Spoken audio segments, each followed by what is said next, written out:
मिलूं, कहाँ मिलूं, कहाँ जाऊं? आपसे मिलने आया था, आप नहीं मिलो तो किससे मिलूं, किससे हंसूं, किससे बोलूं? बस अब क्या हो रहा है, और तन्मयता गाढ़ होती जा रही है और प्रभु से संबंध दृढ़ होता जा रहा है।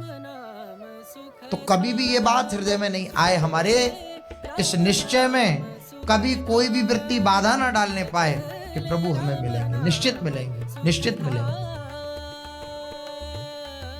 झूठत बोलत झूठा स्वामी सांचे स्वामी पाए। झूठा स्वामी एक वंचन महाप्रभु के शिष्य परिकर में हुए। तो वे जब वृंदावन वास किया तो महाप्रभु जी ने पूछा वंचन महाप्रभु ने कि आपके परिवार के कोई हैं? तो उन्होंने मना कर दिया कि कोई नहीं, आपके चरणों के सिवा कोई नहीं है। कुछ समय बाद जब उन्हें स्थान मिल गया रहने के लिए और सब व्यवस्था हो गई और खूब भजन साधन में वे लग गए, तो परिवार के जन उनके पता करते हुए आए महाप्रभु जी के समीप, वंचंद महाप्रभु के। बोला ऐसे ऐसे हैं? बोले हाँ, हमारे यहाँ एक आए तो हैं। तो वंचन महाप्रभु ने बुलाया कि तुमने झूठ बोला हमसे, तुमने झूठ बोल करके यहाँ पर रहना स्वीकार किया। हमने आपसे पूछा भी था कि आपके परिवार का कोई जन है क्या? नहीं। तो रोने लगे और बोले मेरे हृदय में ये डर था कि कहीं मैं कह दूं कि परिवार का कोई और आप कह दो कि आप चले जाओ वापस, तो फिर मेरे जीवन का औचित्य क्या रहेगा, मेरे जीवन का लाभ मुझे कहाँ मिल पाएगा। चल झूठा, ऐसे कहा तो झूठा स्वामी उनका नाम पड़ गया। तो वे अपनी वाणी में लिखते हैं झूठत बोलत सच्चे स्वामी पाए। झूठत बोलत झूठा स्वामी सच्चे स्वामी पाए। मैंने झूठ बोल करके सच्चे स्वामी प्राप्त कर लिए। झूठ बोलना नहीं है। हम प्रभु के मार्ग में आगे बढ़ रहे हैं, घर के सगे संबंधी आदि हमारा सहयोग नहीं कर रहे, तो हम उस विषय में झूठ बोल सकते हैं। नहीं उन्हें पसंद है, अब हमारे अंदर की वृत्ति है, अब रोना आ रहा है श्री जी के लिए, क्यों रो रहे हो? तो बताने की जरूरत नहीं है कि हम श्री जी के लिए रो रहे हैं। नहीं, कोई और पीड़ा है, कोई और कष्ट है, आपके प्यार की याद करके रो रहे हैं, ऐसे कह दो।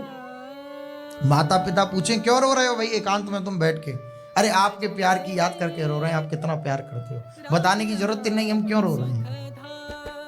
आपका ही तो प्यार सर्वत्र विराजमान है, तो झूठ भी नहीं हुआ और उनसे भी बचाव हो गया।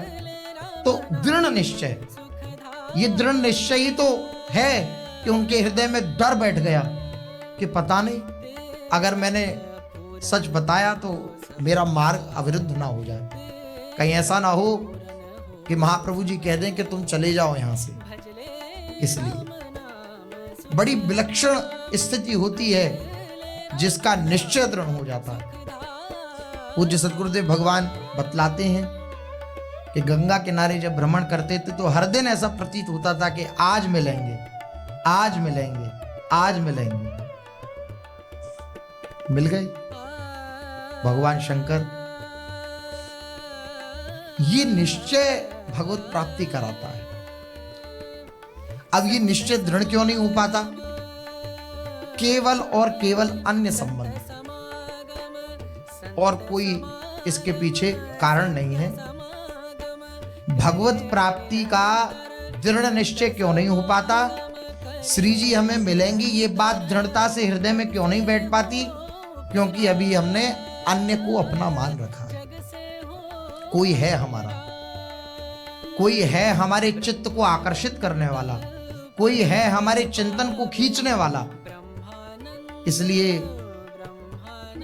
अगर कोई नहीं होगा ना, तो जैसे महापुरुषों की वाणी है ना कि जैसे उड़ जहाज को पंछी फिर जहाज पे आवे, ऐसी स्थिति होती है उपासक की। कभी मन पंछी उड़ा भी तो उसको बैठने के लिए कहीं ठिकाना नहीं है, वो लौट करके फिर जहाज पे आ जाता है।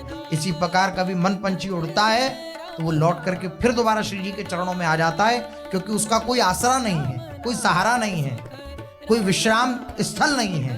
तो वो लौट करके बार बार श्री जी, मेरा कोई नहीं श्री जी, आपके सिवा कोई नहीं। हा राधे मेरा और न कोई, टेरी टेरी अकुलय हो। गोरी सखी कहती है हे लाडली जू, मेरा आपके सिवा और कोई नहीं है। क्या ये बात कहती हुई मैं कभी टेर टेर के आपको पुकार पुकार के अकुलाऊंगी? भूरी सखी कहती हाँ, इतनी बात बन परे मोसो कबहू अबेर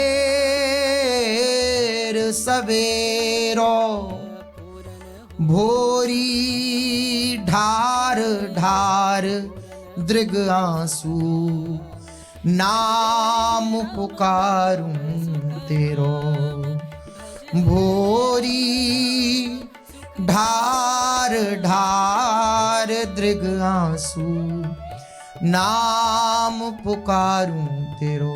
लाडली जू कभी आप कृपा करो तो इतनी कृपा कर देना, इतनी बात मुझसे बन पड़े, बस इतनी बात मुझसे बन जाए कभी अबेर सवेर कि मैं आपका नाम ले लेकर आंखों से अश्रु प्रवाह करती हुई आपको पुकारती रहूं। बस मेरी यही आकांक्षा है, आपको पुकारती रहूं और मेरे हृदय से ये तो हेलो दोस्तों, कैसे हो आप सभी लोग? करना कुछ नहीं, वीडियो को लाइक करके चैनल को सब्सक्राइब कर देना और कमेंट में एक प्यारा सा राधे राधे।